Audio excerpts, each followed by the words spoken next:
Welcome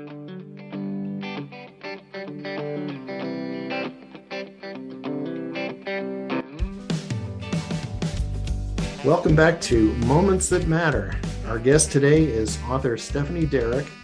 We're very excited to have Stephanie on the podcast today because this is her second time on the show, and she and Scott and I have become friends, and also because this is our first interview in person post-COVID.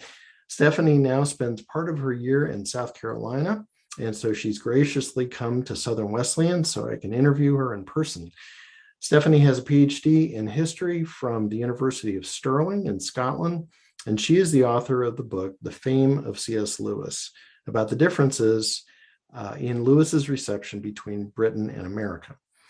Her most recent book is a volume on the history of the Christian publishing industry called Chasing Paper: Critical Reflections on Christian Books and Publishing. Many from the Christian publishing industry around the world have contributed to this volume, and Stephanie was the editor.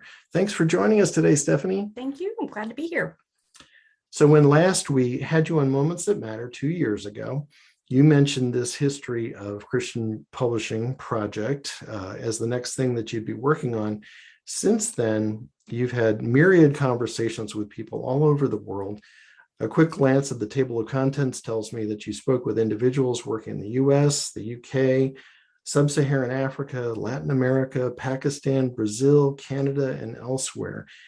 Can you tell us about the scope of the essays and what they cover? Sure. Well, it's important to me that this book had that scope. I mean, it was one of my main priorities because there had been so much change in Christian publishing over the last 75 years, and a lot of it just isn't documented. But moreover, many people aren't aware just of how diverse the Christian publishing industry is. So I wanted to make sure that we could pull in all kinds of Christian publishers from many different walks of life and many different specialties, different backgrounds. And it was kind of fun to bring them all together. And then you can, the comparison is really fun to like read the essays, and it's just people are doing work everywhere, and it's just ongoing. So much energy is going on all the time. So it's really cool.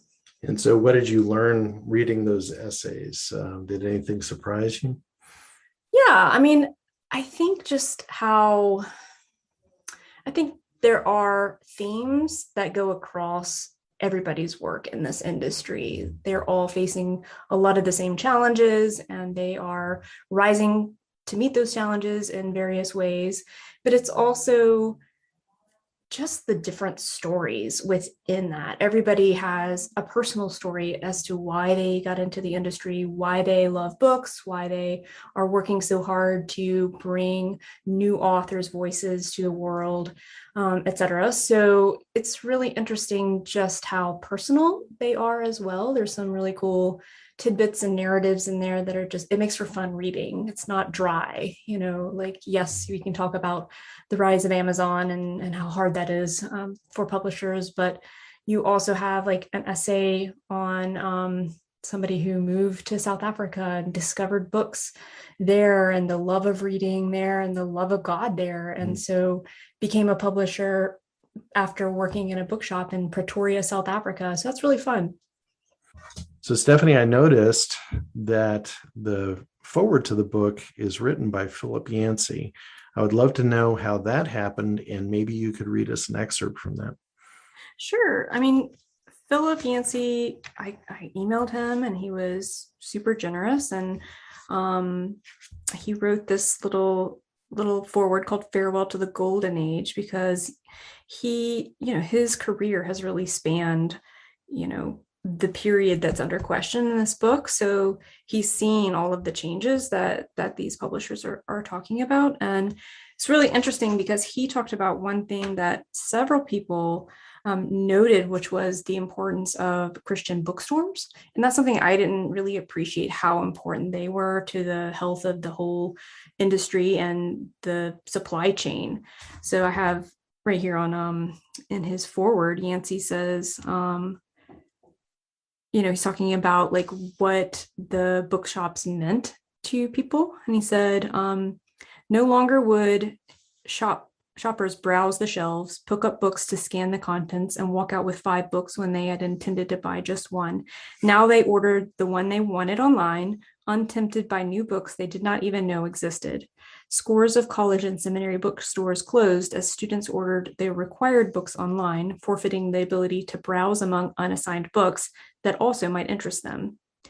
So that he's talking about there, like what we're losing when thousands of bookstores have closed. And it's a really important point. And it's a sad one, but it's a reality that we need to think about. Like, what is the consequence that we don't browse in the same way that we used to? Yeah. And maybe I could make an analogy that you can definitely relate to, and that is doctoral dissertation work and research and that sort of thing. Because back in the day, rather than look things up online, we had to go to the library. And I remember for part of my research, I went to the Duke Library, and Duke Library is just vast. And so they had this amazing, number of books that I really wanted to check out. But in the process, I found myself just kind of sitting on the floor and looking through all of the books around the books that I was interested in, and getting some actually pretty good stuff from those books. And the story, of course, that comes to my mind is about you discovering the Lewis article in almost exactly that way. Right. Can you talk about that? Sure. Yeah. Like, it became my habit, actually, because I learned how valuable it was to make this a practice to, if I'm going right here, if I have a few minutes, look around at the other books and see what's there, and also checking indexes. And so what happened in that instance, when I discovered like two articles by Lewis that were unknown at the time. They'd been forgotten about. They weren't in his bibliography. So I was at the National Library of Scotland, and I saw that there was an index to the Strand magazine. So I pulled that down, another thing to check. I flipped to the back, Lewis CS, and there I could see that there were 2 articles listed there, 2 essays. And I because I knew Lewis's bibliography so well, I knew that those were not known. And so I very, very, got sweaty. It was one of those moments like I'm sweaty in the library, and I requested them, and they, the librarian went to the depths, the bowel of the library, retrieved these essays, brought them up to me. And it was just really fun to be one of the first people the first person in a long time to read these. It was really fun. Yeah. So if we could make the analogy then to the bookstores, and the people, of course, a lot of people just waste a lot of time and don't buy books in bookstores, and that, that happens. But at the same time, just the lack of opportunity about that, to discover something that you didn't even know was possible. And this harkens back to when bookstore owners in particular were a really big asset.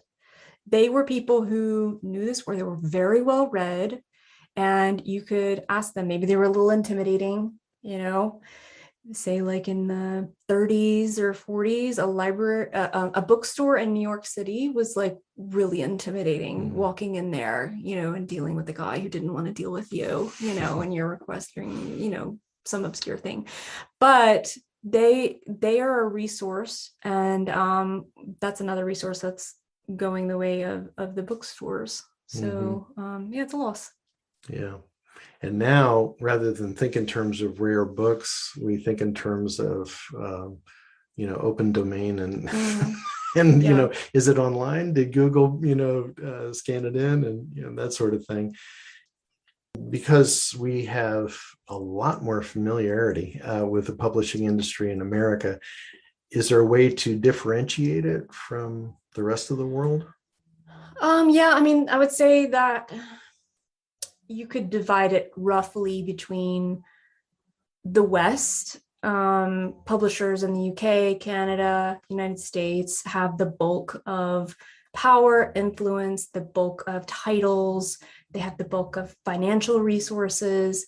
They are also struggling with readership that is declining, because Christianity is, for lots of reasons, but Christianity is more or less losing some readers in Europe and North America.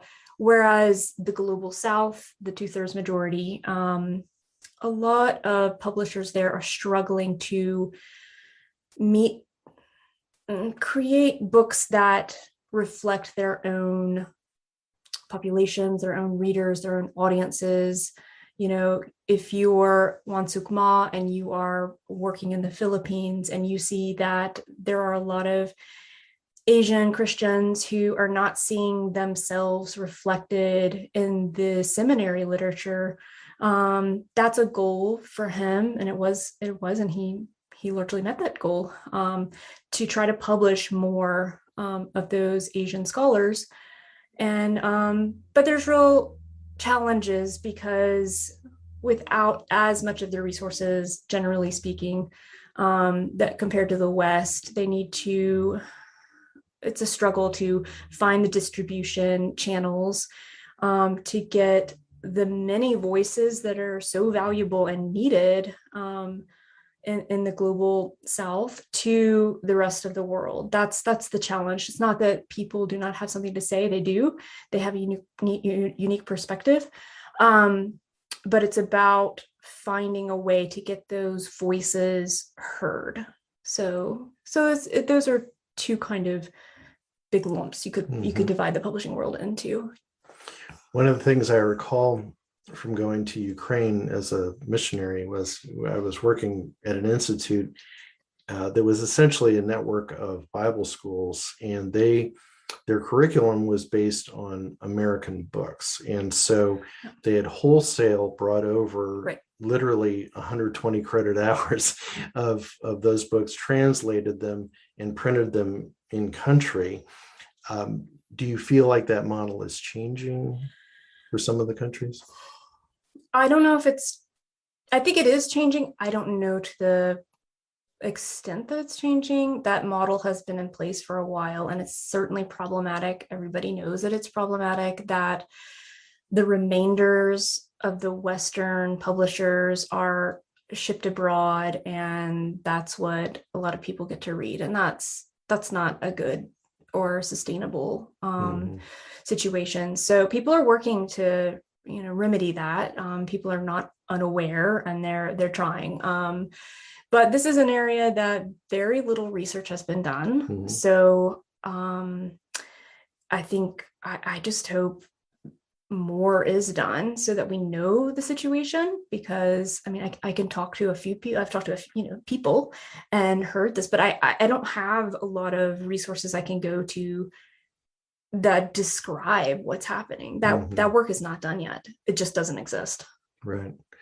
And in our case, not only were they American books, but they were public domain books. And so you're just kind of going down like a level and then another level. And of course, it's very American centric. And, it's so for a course like hermeneutics, or homiletics or something like that, okay, that's fine. It's probably pretty translatable. But for some of these other, like the ministry courses and stuff like this that we used to do, there's no context, for the Ukrainians or the Russians or, whoever else we were dealing with. So I assume that's the case in a lot of these other countries. It is. One of the publishers that contributed an essay, Ian Dark, he was in Peru in the 70s, and he has a couple of stories exactly to that point where the material that he was bringing to the Peruvian people just did not make sense culturally, and so it didn't translate, and it confused people. Sometimes there was a real gap there. Yeah. So what is it that you hope people would take away from the book? Mainly that more needs to be done. This felt like just a first step for me. Obviously, I'm not the only one that's concerned about this. Lots of people are concerned, but there isn't much scholarship. So I'm hoping that people will pay a little bit more attention. These are gatekeepers for intellectual, cultural, social life. This is important. What we read is important, and these people decide what we read. Not 100%, of course. This is the traditionally speaking, and a lot has changed. So what we read is also determined by social media, et cetera, set of celebrities, let's say. But they are still important gatekeepers. And I hope that people will think of them not as just these untouchable, I don't know, they're people. And so their perspective impacts what is brought to market and what is not brought to market, and who is brought to market and who is not brought to market. So we need to challenge that in a healthy way and, help them think like, well, you haven't looked at this corner or this person or this cultural perspective, and be involved in this process. It isn't this stagnant wall that you can't talk to. You can talk to it. These are, like I said, they're people. Mm-hmm. Okay, so here you are today. 2 books published. You're splitting your time living in LA and in the great state of South Carolina. So let's step into the Wayback Machine and return to about 11 years ago in your life. You were at the beginning of your doctorate. You were living in Scotland. The dissertation was not yet completed, and you had yet to start writing the book about C.S. Lewis. Can you talk to us a bit about your path to today? What decisions were put in your way that allowed you to get to this place?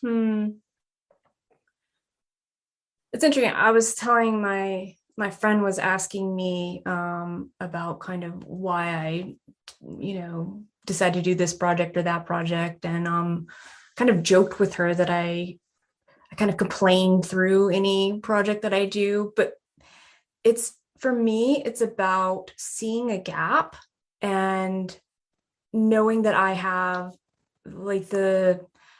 I know how to address that gap. Maybe I don't address it perfectly. That doesn't matter, really. None of us do. There's going to be always, or all of our work is faulty, but trying is important and making a contribution is important. And then people can respond to what you've done and improve upon it. So it's all a positive. And so for me, this current book, Chasing Paper, was about a gap that I saw in the archive, because when I was looking at C.S. Lewis's reception, I saw that there was not a lot, but there's some archival work and like letters between his publisher and him. And I realized that was important to his reception and his popularity.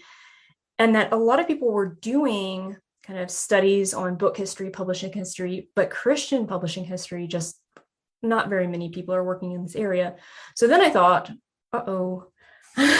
a lot of things have changed, and we have a generation with us that has seen all of that change. If and when, mainly when they pass away, then we won't, if they haven't recorded what they have seen and they've not recorded this history that they've participated in and shaped, then we won't have it.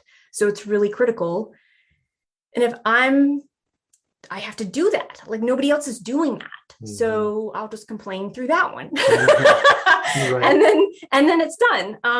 Now it's not that simple. A lot of publishers rejected this manuscript. That's normal. That happens. It's part of the process. It's not fun. It's not fun to get a lot of rejections. And then you get a yes, Lord willing. So it's not smooth sailing, and it's not a party. I think my friend was getting at, well, why don't you do something that's like fun for you all of it? I'm like, well, that's just not how I work. Like maybe some people, just get a lot of joy. I get joy out of it, but it's not the same as like, oh, I'm just happy going to work today. Like it's, I gotta do this. And that's okay. Yeah. I think that's okay. It's just part of my personality. And I would love to work in comedy. Anybody out there? But I'm not working in comedy. I'm working in academic. Well, and then actually, let's go to the C.S. Lewis book. Is it fair to say the gap that you saw was the sort of, if you will, misunderstanding between Britain and the States? Well, there was misunderstanding there, certainly. And but kind of just Lewis was a nice way to see the different cultures of the UK and the United States, and the Christian cultures, because it's almost like he's the painting and two people are looking at that painting. They're from different backgrounds. You ask the one, well, what do you see? And they saw, flowers. And the other one, what do you see? Well, I see death. It's completely different. Yeah. So you're like, well, why does he say death and why does she say flowers? So then it's something to investigate. And he was a way into that question. Yeah. Yeah. So I happen to know, mostly because you told me, that you've been working on a book chapter. So how about telling us about that? Okay.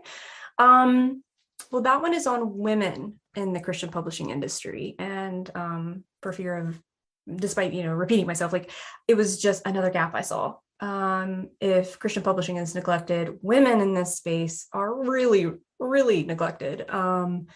And they've made amazing contributions. And it was very fun to try to find some of those contributions and to celebrate them in a small, limited way, but it's just one chapter. But I hope people will appreciate that women have contributed so much to Christian publishing and made amazing careers. And I interviewed about 23 women for that chapter, and it was always a pleasure. They were witty, fun, smart, extremely capable people who had worked really hard to get to the top of their game. And they were just a blast to talk to, and they had great stories and were very generous and candid with me about their careers and the challenges that they'd faced. And yeah, I think that their contributions should be acknowledged and celebrated. So I hope my chapter is like one step in that direction as well. Are you able to talk about one of the authors? Well, let's see. Well, I opened the chapter with a discussion of 4 women that worked at Zondervan together in the early 80s. Well, they started there in the late 70s, and they worked together in the 80s through the early 90s. And that team of women were the key players in making the NIV Bible as successful as it was for Zondervan. They were very innovative and came up with a series of study Bibles, NIV study Bibles. So like the NIV Women's Devotional Bible, it was a pink cover in the 80s. Yeah. And that was their idea. It was wildly successful, and they were geniuses, and they worked together as a team to accomplish that. And they have not been acknowledged publicly for that. And so I want that rectified. Yeah. That's wonderful. And what is the book?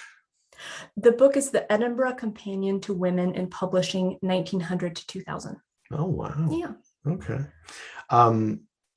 Are you the representative from the US, or are there others you think? No, there's others. There's others, but it's going to be a very big volume. It's going to be really fun. And from people speaking to women in publishing, I think all over the world. Yeah. Excellent. So sort of like your book, actually, that you just came out with. That's a massive volume. I'm just excited to read it. It'll be really interesting. Again, filling a gap. Yeah, filling a gap. Yeah.